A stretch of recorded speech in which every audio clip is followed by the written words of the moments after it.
At this point, it's like the weirdest line ever. She's like, "Oh, I told them to do the display like that, or I kill her dog, or whatever. I kill the owner's dog." And you're like, "What the hell kind of terrible choke is that?" From the assistant. It's just like, her wow. assistant's hot though. I just want to say, she had big tits too. Oh goodness, Travis, are you drinking? Of course you are. Yeah, I've been drinking some Fireball. If I had other whiskey, I'd drink that, but I'm making bad decisions with Fireball. You're making bad decisions because you got a throat. You got like a throat crud, and you're having trouble with your voice if you're imbibing on that. So that's, yep. Well, you're on the list. All you have to do now is, well, we know you've had sex. We know you've probably drank, obviously. So now all you got to do is say, "I'll be right back." Everyone's a suspect. Yes, absolutely. If they watch Prom Night, they'd save time. Mm-hmm. But anyway, so we get back into Sid. We're reacquainted with her, and then I believe, because it's been like, a little bit, I watched the movie last week, but I believe one of the next scenes we get is the school, isn't it? Yeah. No, you get the phone call, or the alarm clock going off. It's a Beverly Hills Cop. It's the alarm clock, and you don't know who it is until he pulls the sheets down, and it's Dewey, who's in this pretty house, beautiful house, and he gets out of bed, and right beside him in the bed, who covers herself up and nestles herself under his pillow, is Gail, who is looking just absolutely gorgeous in this movie. Gail looks beautiful in this movie. Courtney Cox is beautiful. It is beautiful. So it was nice to see an improvement over the way of her character appeared in the previous film, which was not happening for me. Or you, if I recall correctly. You weren't happy with her appearance in Scream 3 either. No, she looks better she's older. She's 10 years older, 11 years older, or whatever the case may be, but she looks better in this one than she did in Scream 3, which is pretty amazing to me. Well, right, yeah, absolutely. So you see Dewey leave and go outside, and he's driving a car. It says sheriff. So apparently, Sheriff Burt has either retired or died or both. Passed the torch on to Dewey. Now Dewey's the sheriff. And so he gets ready to get in his car, and all of a sudden, a car like an SUV blows right past him, going probably 60 miles an hour, and he's like, he yells something, 25, stay alive, at this person driving this SUV who we're introduced to as Kirby, the girl. Speaking of bad hair. Yeah, I didn't like it. Jesus, man. I love Nathan Page, but no, that hair, no. No. That is bad. Yeah, it was pretty rough. But, so she's like, shit, sorry, Sheriff. And so you automatically see it's laid back, because anywhere else, if you were speeding and there was a cop on the street, they'd pull your ass over.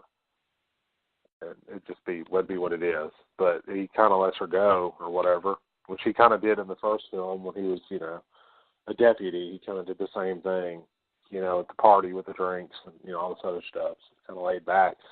So she pulls up to a house, and then we were introduced to Emma Roberts' character, Jill, and she gets in the car, and then she's like, Trevor called me. And then Jill's face, you just see it. There's some shit. Apparently, this Trevor guy, makes us, he's another, you mentioned again, and it's not in a good context. And Jill is like, why is he calling you? And she's like, because you won't take his calls, and this, that, and the other. And then another girl comes out of her house and goes to get in the car, and then Jill's like, can we just talk about this later? This other girl gets in, and we're introduced to her. She's Olivia, and she says, Trevor called me last night. And then Jill's like, he called you too? And she's just like around. Yeah, she's just like exasperated with the whole thing. And then they go to drive on, I guess, they're going to school, and they talk about things, and then Kirby's like the worst driver, I guess, in the history of the Scream thing, besides Mickey and Cotton when Cotton's driving, because she blows right past the stop sign and almost gets the car almost gets obliterated by his passing vehicle, and they yell out the window, "Nice job, asshole!" Nice move. This would have been like end of movie. This would have been it. This would have been the end of the movie. Yes, because the Scream and Final Destination matchup, right? That's what it would be. Yep. But yeah, so you kind of get that, and then she's like, "You just blew past the stop sign." She's like, "I did? Oh, sorry." And she's just so nonchalant about almost like running over the sheriff and almost getting the car completely totaled by another vehicle. Just totally nonchalant and blasé about the whole thing. So on the way to school, we get more of their conversation, and Kirby brings up, "So have you seen her yet?" "Who?" She's like, "Your cousin, The Angel of Death. Yeah, the Angel of Death. I don't really know her, And then Olivia chimes in. She's like, "Yeah, well, it's just not good if you're friends with her, just everywhere she went, people died. Other people. It was never her." And you're like, ooh, kind of like. She makes a good point, though. Yeah, she has a good point, but, damn, it's rough. And she's sad, like, though. "No, It's sad, though. Yeah, she's like, "No, I haven't seen her yet." She's like, "Well, last stop on her book tour, first stop on her road to recovery." It's very, very, very dramatic. That's what Kirby said. So obviously she's already got an opinion about Sid and, the situation.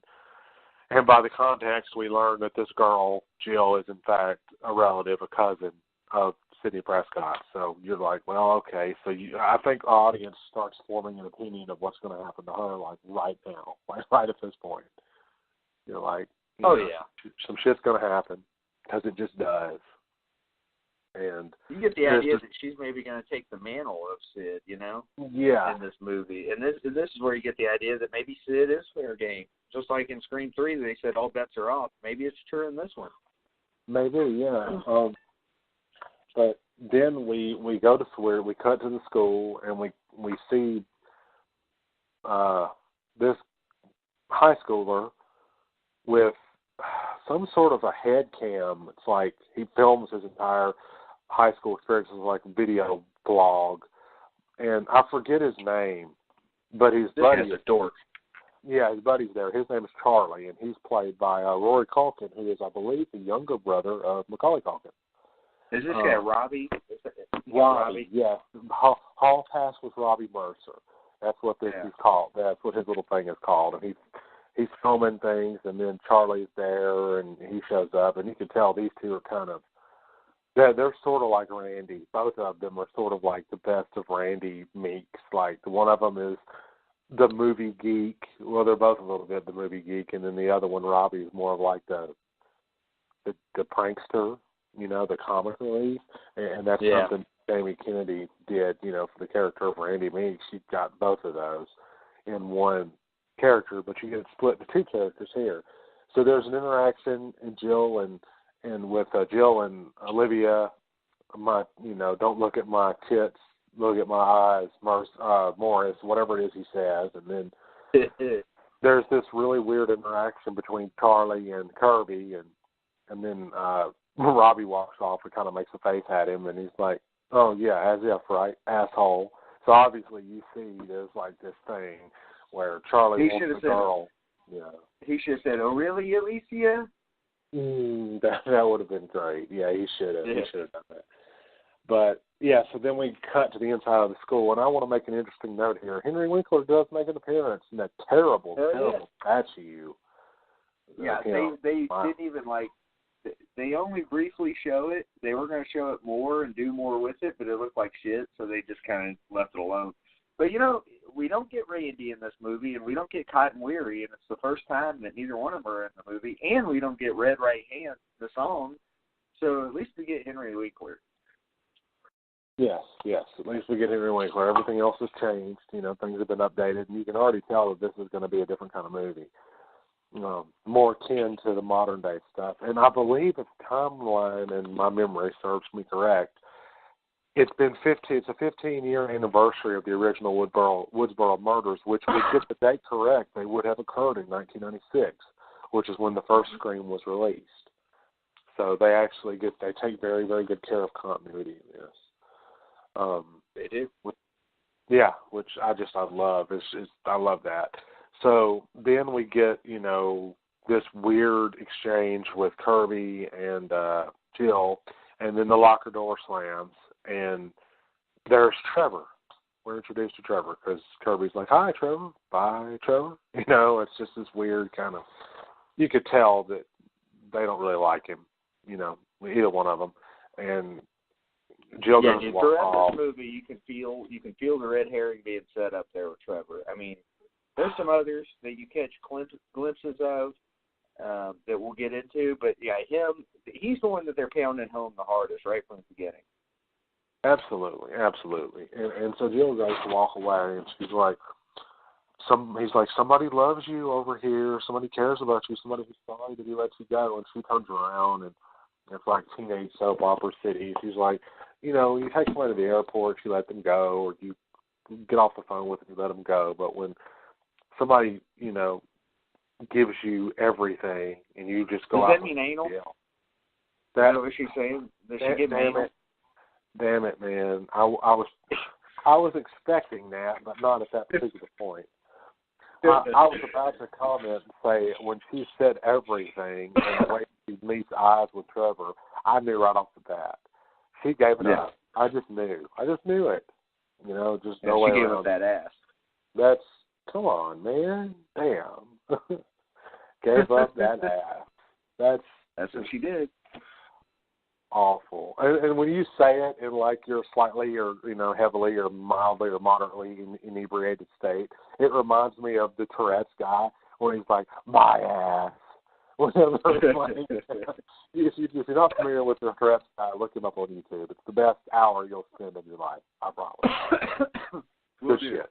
Yes, but anyway, so we get that exchange, and then obviously things ain't going well.